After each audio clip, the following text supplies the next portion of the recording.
Okay, the Pythagorean Theorem. This little square means we have a 90-degree triangle. Okay, that's 90 degrees. Okay, a triangle adds up to 180 degrees, so these other sides would add up to 90, but that's 90 degrees. Now, opposite this 90-degree angle is like the longest side of the triangle. That's known as the hypotenuse, but we're going to call it C for today. So that side opposite, that's your longest side. These are the two legs of the triangle, or what they're called. Okay. Now, what we're going to be doing is we're going to be given two of the sides, and we need to find the missing side. It's called the Pythagorean Theorem. A squared plus B squared equals C squared. Okay. So, I will draw this triangle every time. Okay. And we'll have this be C, and this is A, this is B. So I write that theorem down. A squared plus A second plus B squared equals C. So squared means it's to the second. So we know A is 3. B, I do not know B. That's what I'm trying to find. Okay. Some of these problems I'm going to be finding B, some I'm going to be finding A, some of them I'm going to be finding C. Okay. So B second. And then C I know is 5. 5 to the second. Now, you need to first get rid of these second powers. Okay, 3 to the second is 3 times 3. That's 9. B to the second we don't know, so we keep that as variable. B to the second. 5 to the second is 5 times 5. Okay. Now, let's not overcomplicate things. We need to combine these two, but they're on opposite sides, so you take out the smaller one, like you would with two of the same variable. So you subtract 9, and that's going to be 16. B to the second power equals 16. Now, you take out your second power with the square root. Now, I've told you in the past, square root could be positive or negative. So I find the square root of 16, second, like that, that's 4. But you only want to put the positive, okay? So 3, 5, and 4. C has to be the longest. Okay, next one. I have B, I have C. I got to find A. So again, this is A, this is B, this is C. So A squared plus B squared equals C squared. So the A value we don't know, so I keep that as the letter A to the second. Then B I have 3 to the second, and C I know is 7, but it's 7 to the second. So now, A to the second, that's your variable, so you don't know what that is. 3 to the second is 3 times 3, and 7 to the second, 7 times 7. So 3 times 3 is 9, 7 times 7 is 49. So 3 to the second turns into the value of 9, 7 to the second turns into 49. Now, again, you're solving for A, okay? But so that means we have to combine these two together. They're on opposite sides of the equals, so you take out the smaller value. Okay, so that's 40. Again, you're essentially applying the linear properties because you're solving for A and you have A to the second only. So again, it's just linear properties. Okay, so find the square root of 40. Now 40 is not a perfect square root. It could be positive or negative. So I find second, and then x squared 40, just put 6.32. You only want to put the positive over here. Okay, next one. A equals 5, B, that's a 6, a bad looking 6, and then C we don't know. Okay, so in this problem I found B, I found A, so again I'll draw the right triangle. Remember, that has to be the C, then this is A and this is B. So A squared plus B squared equals C squared. So A I have 5, B I have 6 to the second, and C I don't know. So 5 to the second is 5 times 5, that's 25. 6 to the second, 6 times 6, that's 36. So this is 25 plus 36, C to the second. So I have C to the second only. Now look at the constant numbers, okay?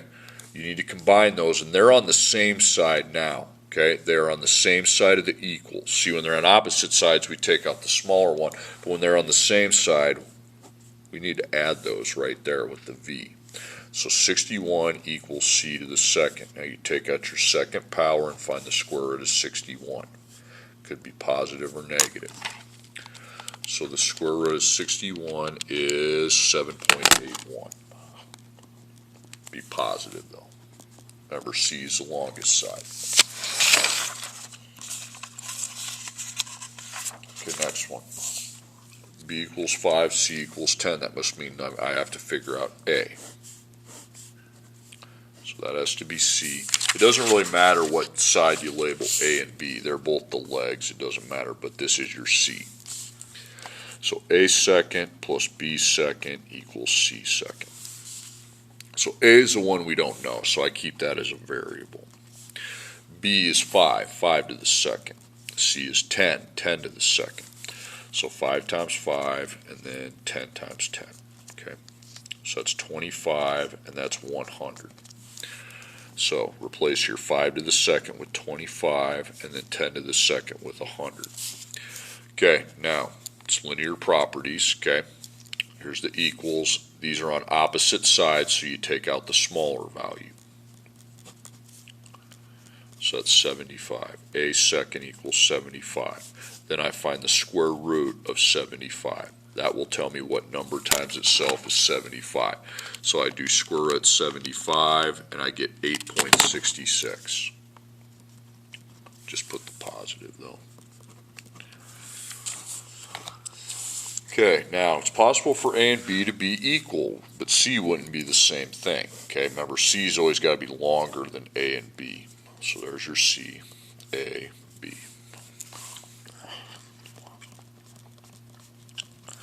Okay, so A, that's 8 to the second.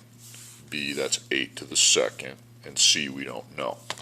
So really, I just need to find 8 times 8. That's 64. So we put 64 there plus 64 there equals C second.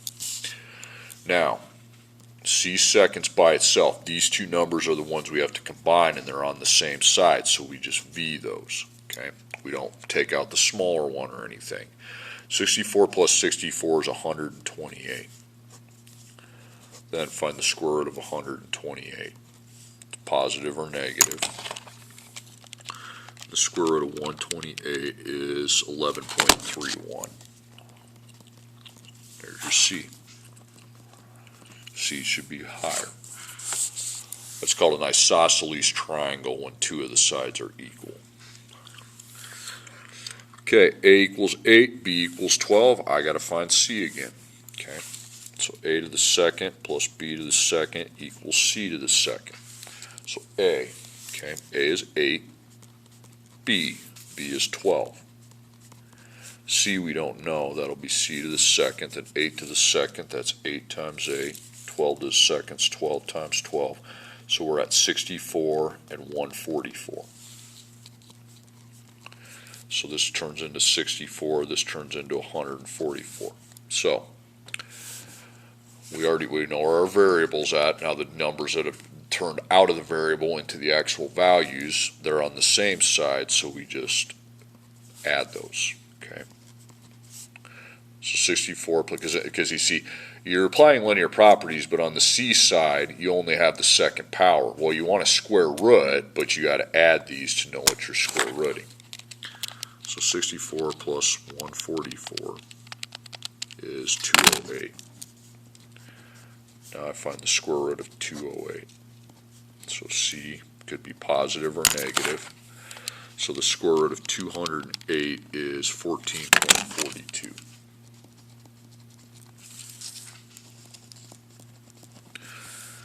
Okay, next one, A equals 9, C equals 41, so that means I have to find B. So A squared, oops, I'm forgetting to draw my triangles, I forgot on the last one, sorry about that. So this is A, this is B. So A squared plus B squared equals C squared.